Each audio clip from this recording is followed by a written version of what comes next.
ఈరోజు అరిపిరాలలో ఆయిల్ఫెడ్ కార్పొరేషన్ తరఫున రైతులను పంట మార్పిడి కార్యక్రమం కోసం ఆయిల్ఫెడ్ కార్పొరేషన్ అవగాహన సదస్సు పెట్టడం జరిగింది. ఈ అవగాహన సదస్సులో పాలకుర్తిలో ఉన్నటువంటి 9,000 ఎకరాలు వేసిన రైతాంగం మరియు వేయబోయే రైతాంగాన్ని పిలిచి పంట మార్పిడి కార్యక్రమంలో ఎడ్యుకేట్ చేయడం కోసము, అవగాహన పెంచడం కోసము ఈ కార్యక్రమం ఏర్పాటు చేశామని చెప్పి ఈ సందర్భంగా మీకు తెలియజేస్తాము. ఆయిల్ ఫామ్ అంటే ఒక ఫార్మరే కాదు, దాంట్లో ఫ్యాక్టరీస్ ఉన్నాయి, దాంట్లో ఆయిల్ పర్చేస్ ఉంది, దాంట్లో ఆయిల్ ప్రొడక్షన్స్ ఉన్నాయి.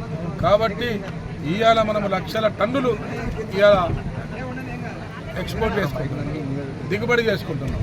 అలాంటి ఖర్చు తగ్గించడం కోసం మన ప్రభుత్వం ఇవాళ 5 లక్షల ఎకరాలు ఈ సంవత్సరంలో వేసేందుకు సిద్ధంగా ఉన్నారు.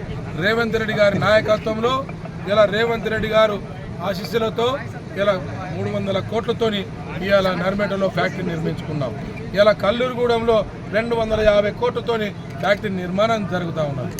మన తొరువులో కూడా జరగాలన్నదే మన లక్ష్యంగా ఈ అడుగులు ముందుకు పడతా ఉన్నాయని చెప్పి ఇక్కడ ఎప్పుడో పడాల్సిన అవసరం ఉంటే ఇప్పటిదాకా పడబోకడం కారణం గత మంత్రివర్గీయులని చెప్పి ఈ సందర్భంగా మీకు తెలియజేస్తా ఉన్నాం.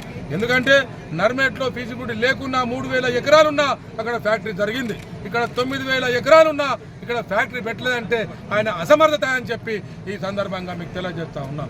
ఇది ఎందుకంటే ఇప్పుడు నర్మేట్లో పెట్టింది, ఇలా ట్రాన్స్పోర్ట్ దూరం అవుతుంది, ఇక్కడ ప్రభుత్వానికి ఆయిల్ ఫెడ్కు ఖర్చు పెరుగుతుంది.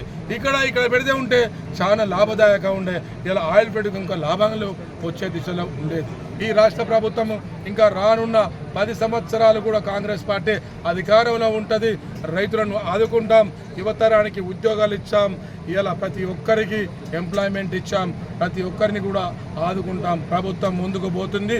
మళ్ళీ ఈ అప్పులన్నీ పూర్తి చేసి మళ్ళీ గతంలో ఇచ్చిన అప్పులు లేని రాష్ట్రాన్ని తీసుకొస్తామని చెప్పి ఈ సందర్భంగా మీకు తెలియజేస్తాం.